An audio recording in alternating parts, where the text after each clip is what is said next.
Hello, hello, how are you guys doing? Excellent. I'm gonna try that again. I know we're the afternoon panel, and I know you guys are chock full of information. We're excited to be here. We're gonna talk a little bit about growing brands while navigating whatever we wanna call the waters right now. You define it. So I'm gonna try this one more time. Hello, how are you guys doing?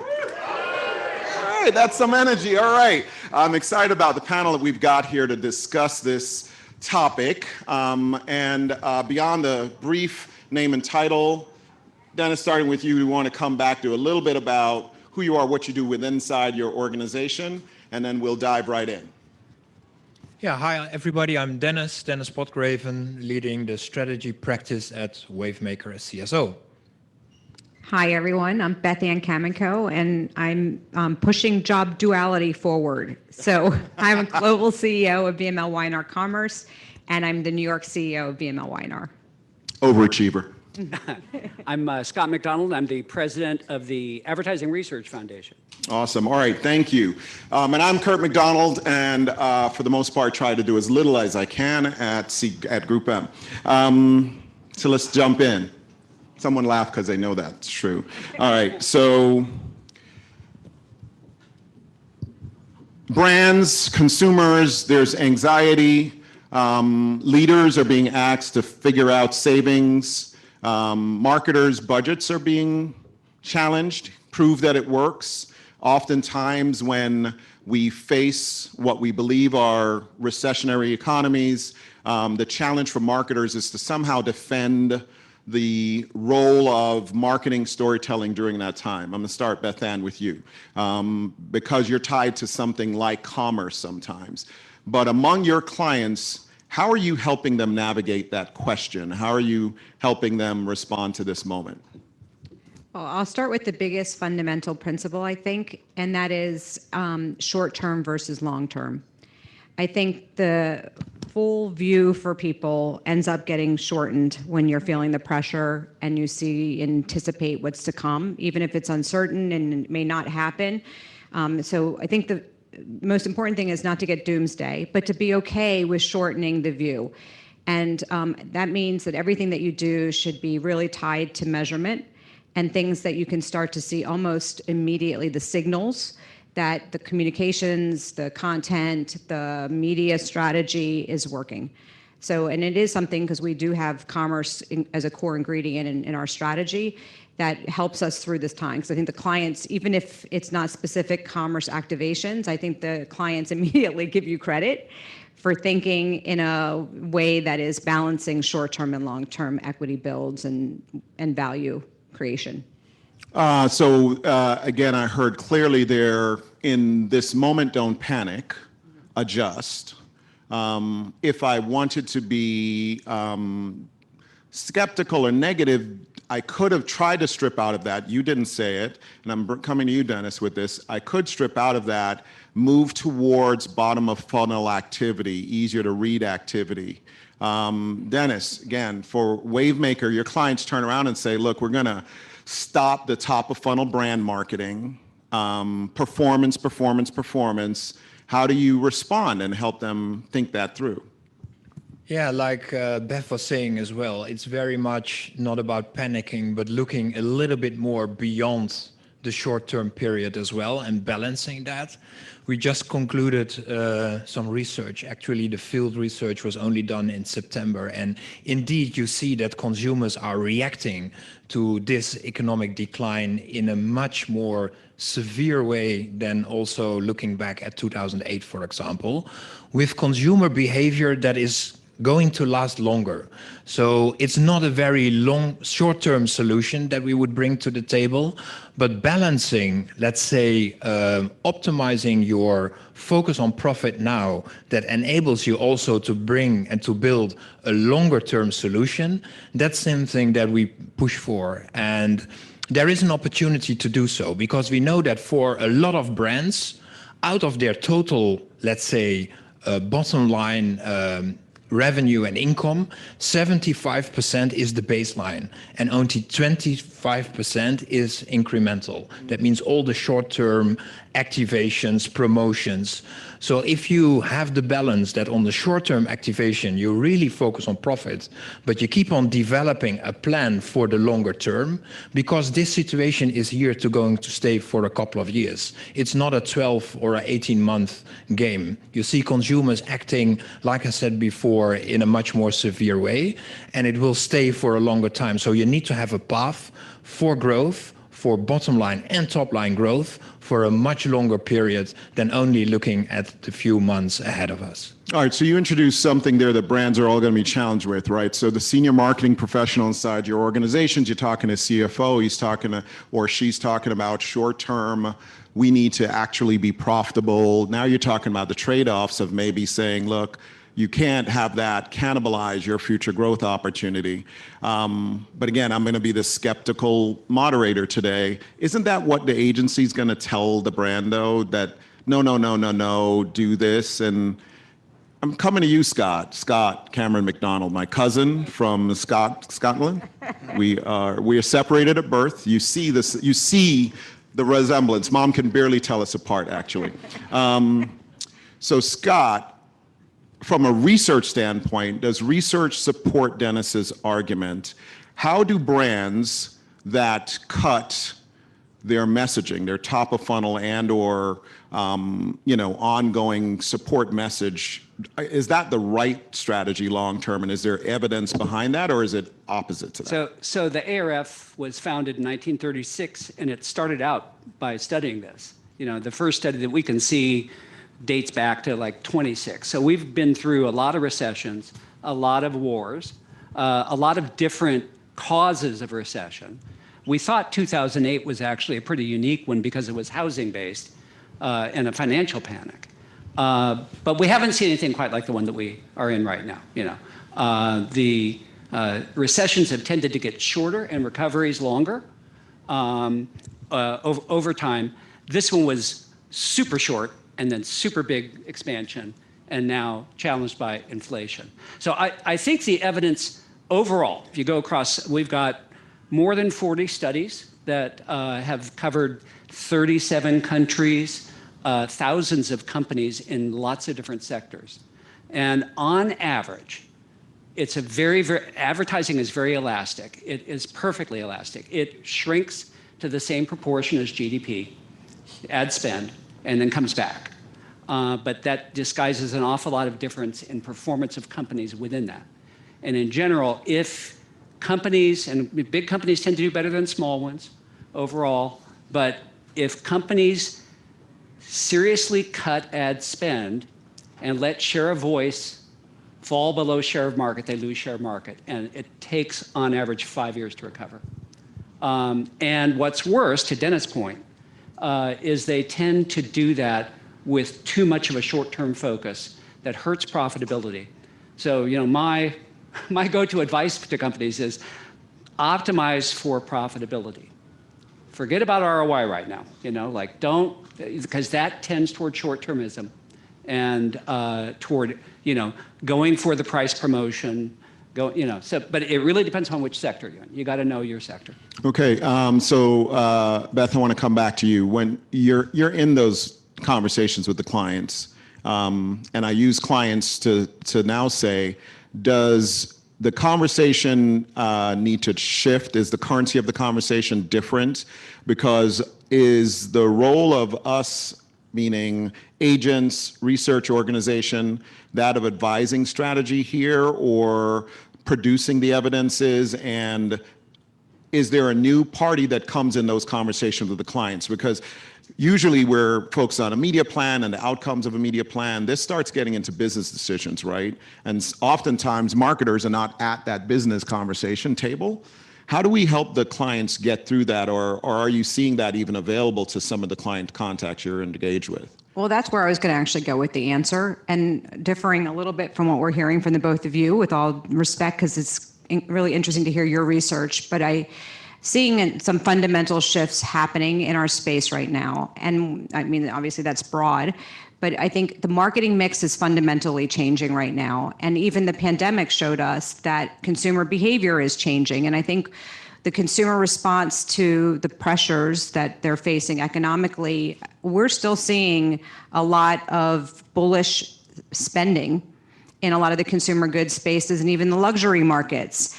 So I think that we have to be careful about generalizing based on the crises of the past, and that our roles as marketers are fundamentally changed in how we business partner with our clients. At WPP, we think of ourselves as a creative transformation company.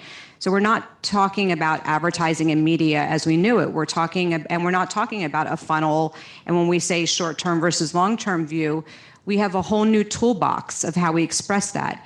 So my advice, and I think it gets back to what you're saying, is we get ourselves more senior, even at the board level. Like, we should be talking about what do our marketers and our C-suite need to have the board conversation about, even if it's managing to profit right now, the role that we play in that, and the new tools that we have to drive performance, and to think about the whole communication cycle very differently. Yeah, I like that. So I'm intentionally about to toss out our prep, right? So you guys know we did very little prep for this because we thought we would want to do this.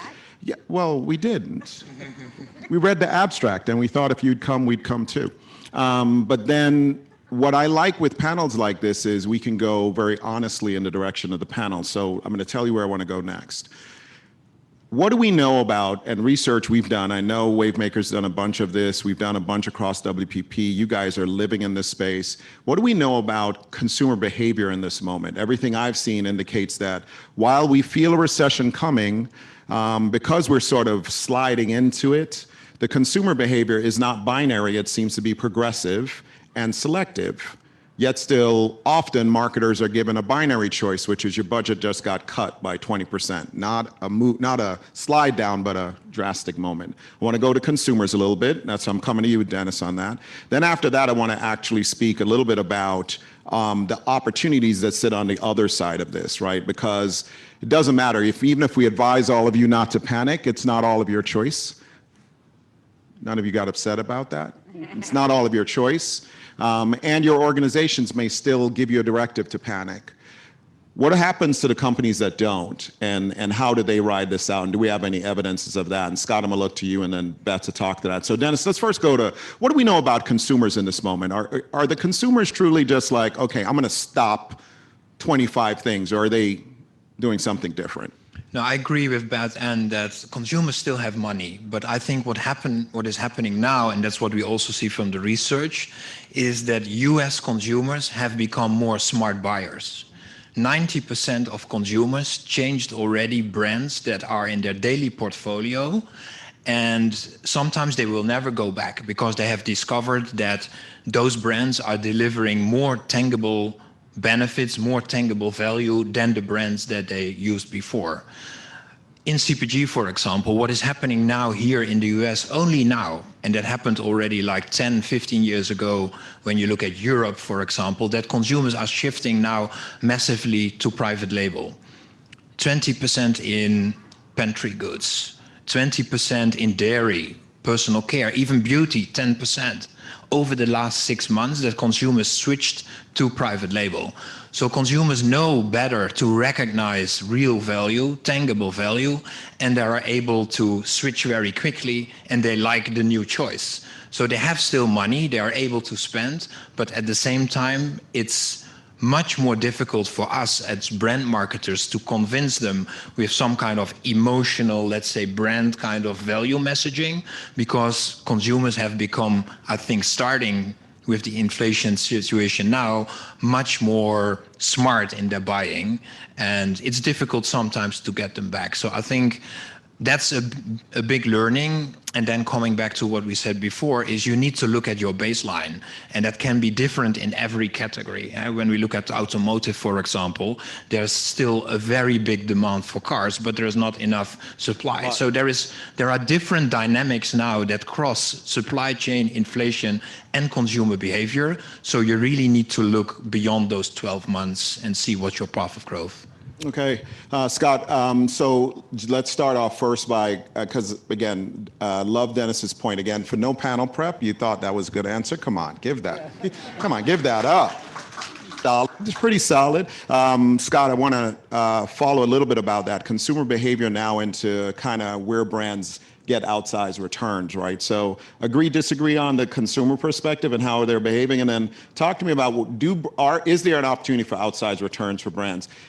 After that, we're going to go, Beth Ann, back to you, because I want to then talk about sort of the beyond this guidance that we're giving to brands. You know, how are we taking our own medicine at a time like this? As a leader of, you know, very large organization here, how are you taking a medicine and meeting your clients along this journey?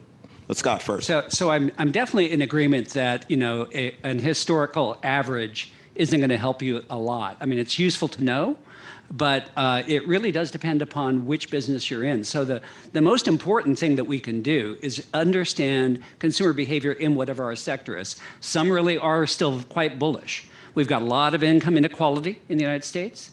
We've got very, very different population sectors. If your product is down market, then you have to worry a lot about people buying you know, store brands or shifting to discount retailers or any of those other kinds of things that are commonly done and are being done right now.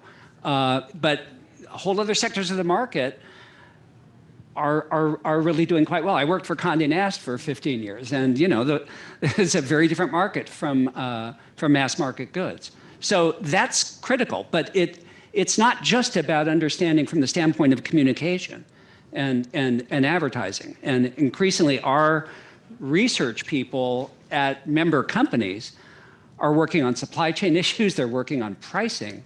And I think that's what I'm talking about, optimizing for profitability, is saying you need to protect that and understand elasticities of demand for specific product sectors that you're in and service sectors that you're in. It's very complex right now and heterogeneous, which is opportunity. Which is opportunity. So now that changes. Now you're not going to get a question about how you partner, Beth. And I want to stay on this for a little bit. Talk to me a little bit about mix, right? So top of funnel, bottom of funnel, but also media choices, right? TV, shift to digital, inside of digital, all the way back into like direct response and or commerce. What advice are you giving clients in terms of media mix modeling now? How do they think differently about this moment? Dennis, I'm curious to hear your thoughts there as well. When this moment comes on board, so if it's stay the course in terms of your investment commitment, does it at least shift the mix and role of sort of social or influencer? I would love to touch on that, and then we can keep unpacking that a little bit. Either to start. Yeah, so if you speak about investment, and we mentioned that before, if you cut investment, you see that the win is going to fade out after a couple of years because your sales opportunity is kind of bringing that cost-cutting effect to zero. But what is even more important, I think, when it comes to MMM is, and we work with game theory within WPP, our sister company that has a very big pool when we look at learnings out of MMMs. The biggest deterrent of a healthy media ROI is fragmentation. It's not even that the brands don't have the money anymore to support, but smaller campaigns changing all the time, too many channels, too many campaigns, too many creatives. That's the biggest deterrent for a healthy ROI. So what we say is really build longer term media patterns, protect your base. Out of the Nielsen research that was released recently, they say that 50% of the media spend has not enough spend against those campaigns to be really with a healthy ROI. 50%. So we don't even speak about cutting with 5 or 10%, but just use the 50% that you already have in the pocket much more smartly, and you can uplift already your ROI by a lot. Beautiful. Yeah, Beth Ann, would love your Yeah, no, thoughts. I would agree with that. I mean, we don't talk in terms of the funnel quite the same way. You know, we understand that clients sometimes need to measure that way, and it helps them when they think about a journey, but we really try to stay consumer centric. And consumers don't necessarily differentiate between awareness state and moment, and then I'm in a buy state and moment. And so what we are trying to do by brand is help our clients, and it's about profit management too, but it's to understand their portfolio, understand their consumer, and what they're trying to achieve as outcomes. Is it incrementality? Is it new consumers and acquisition? Is it retention and making sure that we're not losing people through quote unquote the back of the funnel? And so I think it's getting really detailed, I think, in understanding our clients' business and the new tools that we have and the new channels of which they're transacting. And so I think we have an opportunity here that's massively creative, quite honestly, of how do we show up in newer channels based on how the consumer is now both engaging with us and transacting with us. So I tend to use language that's much less about awareness and much more about how the reality of how consumers are finding their way to our brands today and how easy we're making it to have them buy us.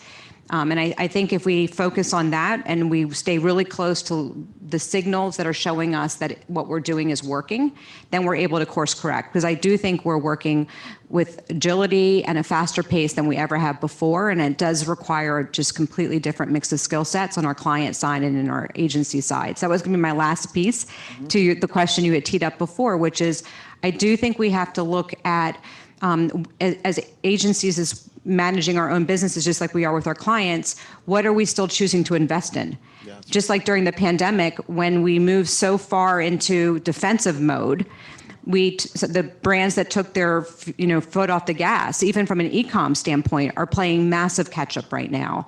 Or if you think about user experience, all of us are mobile app users for products and brands that we love, right? And even some of the direct to consumer.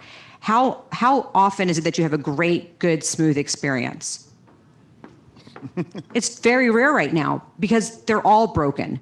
Most of them are on platforms and are cobbled together as they had to expand and to grow for performance, and none of them are optimized right now. That's a massive job for every one of us in this room. And so clients that don't think that they need to invest in those fixes to make sure that they don't lose consumers right now are going to be the ones that are going to be behind. And the last thing I'm going to say really quickly is it's a massive opportunity for newer brands to thrive. So disruption happens in these moments, and every big brand should be looking out behind them at who's coming up that doesn't have the baggage, doesn't have the weight to carry, and they're able to move quickly. I like that, right? So Winston Churchill is one who said, don't waste a good crisis, right? So if you feel like you're in a crisis economy, crisis moment, consumers are fearful or anxious, be stable, right, as your brand. But if you behave like you're in panic and in crisis, you have a missed opportunity. Dennis, I'd love thoughts here. You wanted...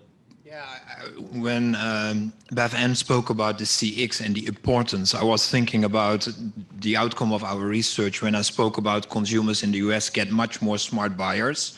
So these tangible value benefits are first, obviously, price quality, but the second one was convenience. And particularly in this, let's say, harder time, consumers want to indulge themselves on a daily level, and convenience is a very important part for that. So definitely price quality, but also convenience are some of the big builders for smart buying.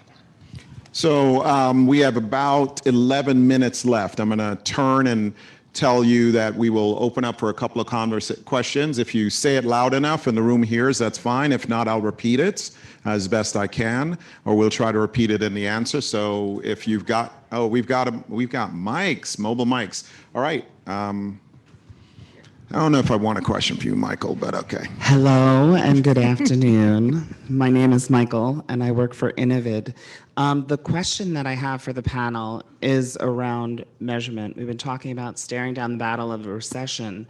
And do smart marketers lean in this time to spend more money on, measurement that's going to solve problems? Or do they say, oh, that's a nice to have, and we'll get to that later.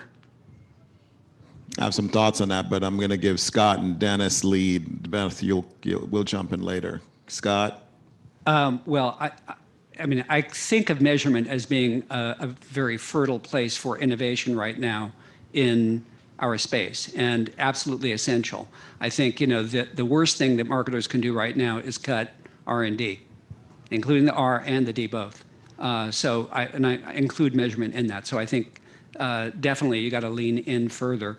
It provides those signals, and it's kind of a no-brainer to me. Yeah. Yeah. Yeah, I could add to that. If you look at our agency currently, I think 10% of our employees are in marketing science, in data science. And maybe that was like 6-7 years ago, half of, let's say, 4%. So really having the right demand signals to build your audiences and measure that through the total activity is key. And clients don't cut back on that. So definitely something to keep alive. Yeah. Yeah, I think the tables have turned. I remember growing up in the industry where we used to say, if you're going to spend $100,000, we have to try to convince them that at least 10,000 of that should be going to measurement.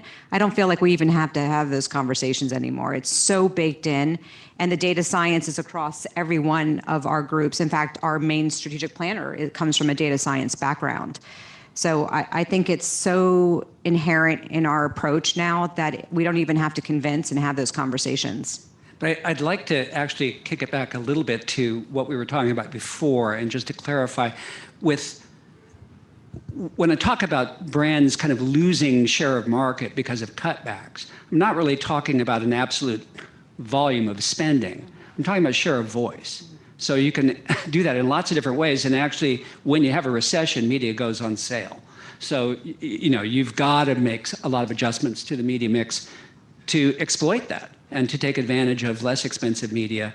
The smartest, we've continued at the ARF with this tradition. So we've got a big study kind of tracking what brands have done from 2020 forward to learn from this experience.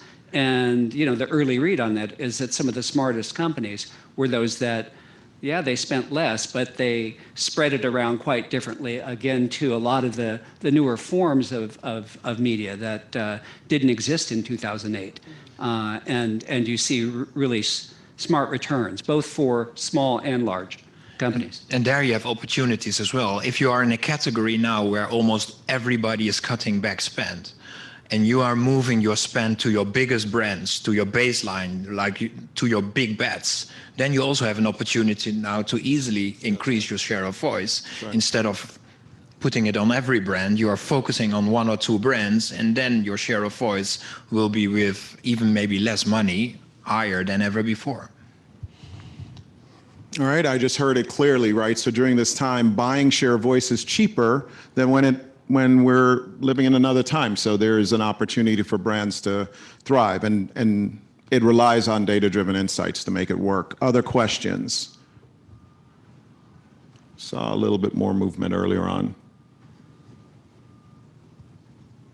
All right, all of this is good theoretically, right? So we do get into the meeting though, right? Which is the marketers who come to Advertising Week, who get in this room, believe that. So we're speaking to the deacons and deaconesses, the choir members, we're all here.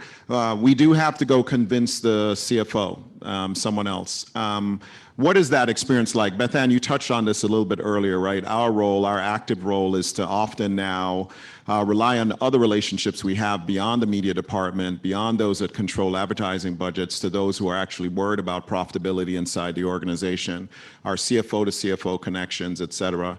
Can we talk any anecdotes about how we can partner, not just us? Our agency group tries to pride itself on working this way, but who are the other partners that can come in to help the marketing team, again, the choir members now, make that case inside their organizations? Any thoughts to that, experience to that you want to talk to, Dennis? Yeah, when I look at our client base, I think over the last 2 months, we helped around 6 or 7 of our bigger clients to do portfolio analysis. So what is really the big bet? So where is your bottom line coming from? And also for the next, let's say 2 or 3 years, what are really the markets and the environments where you need to put your money on? So helping our clients making those portfolio segmentations and then pointing out where are we going to. So it's not about increasing the overall budget, but really, again, where do you spend your money most wisely? Suddenly now everybody comes to us and asks us to support with that. So I would also encourage not so much about the overall spend at all, but how can you optimize your ROI by spending the 50% of your budget much more wisely. Those are internal discussions that are obviously much more easier than the overall investment question. And but again, if you focus on short-term profitability, not by cutting, but really looking at your most profitable markets, products, and audiences, create enough bottom line profit now, that opens also the floor to build on that 3-year plan. Yep. Yeah, I 100% agree. And just to build on that, I would say what we're seeing with CFOs right now is helping showing up speaking finance language and then helping them speak marketing speak. And I think we're doing that bridge by almost leveraging like segmentation that we would with consumers. We're segmenting their markets, their business, and aligning that to their consumer segments. So I think showing them the methods and the tools that we would have used always from marketing with the CMO, we're now applying that into the business problems and the finance side of the business, and opening even the CFO up to, wow, this is really helping me look at my business differently, geographies, yes, portfolios, retailers, channels. There's so much to like measure and to break down in the business, the fundamentals of how they're thinking about their own business today, that we can provide an analysis that is way more detailed. And interestingly, when you talked about who we're partnering with for that, like we do have like the game theories, but we were really threatened by the consulting firms for a while. I don't know if anyone here is from one of the big consulting firms, but I think that challenge and competitiveness really upped our own game in how we approach marketing and business today, and has made us so much more valuable to the CFO position. Yeah, I agree. Not to sound like we're giving a plug, but those conversations can't just start now for the first time. So to a large degree, we've encouraged all of our media or advertising partners to make sure that they're not just having internally media conversations, they're having not media outcome or ad campaign outcome conversation, but they're having business impact conversations, and we try to partner in those, provide research and reports that are not just about campaign delivery, but about as much as close as we can to outcome delivery, which is why data and measurement is such a critical part of it. And if you've had those, the credibility to be at the table to talk about business profitability at a time like this is high enough, and the relationship is trusted enough that we can lean into it. So hopefully create some stability there. Scott? Yeah, I would just echo that we see this very much from the ARF side as well. I talked before about people that have been, our contacts through research and analytics departments that are working on supply chain and pricing analysis. The language that is implied when you're optimizing for profitability is a financial language. It's discounted cash flow and customer lifetime value, and so bringing that vocabulary forward in this business conversation is really important. I'll put in a plug for our academic wing, the Marketing Science Institute, which is now part of the ARF. These are leading business school professors of strategy, professors of finance that are affiliated with us and serve actually as the kind of low-cost alternative to consultants for member companies. And we'll go to work with those companies directly on solving some of those kinds of problems. It's it's a lot cheaper than a McKinsey engagement, let me tell you that. Well, we love that. So as we're winding down, I want to thank our panelists. I want to thank you for being an attentive audience. I would sum this up if I heard correctly. As the world feels less and less stable, there is an opportunity there because a consumer who is experiencing uncertainty is looking for stability. You think about going through times of crisis. We went through this moment in 2020 with the combination of the pandemic, and awareness around inequalities in the world, social issues in the world. We talked about the importance of brave brands and how brave brands could stand up and live to their principles, and brave brands saw share gains. They saw that. I would say that turbulence, while the topic is shifting, we still have all of that to deal with. We have a war going on that no one feels good about happening in Europe and across, with Ukraine feeling that very personally. We still have all these other issues. This panel is telling you, at least, encouraging you to kind of hold your post on the wall, marketers. Help your brand be brave in this moment, because that bravery, that confidence, that ability to stay invested and committed is what your consumer targets probably need. So thank you all for being attentive. Thanks again, Dennis, Beth Ann, and Scott.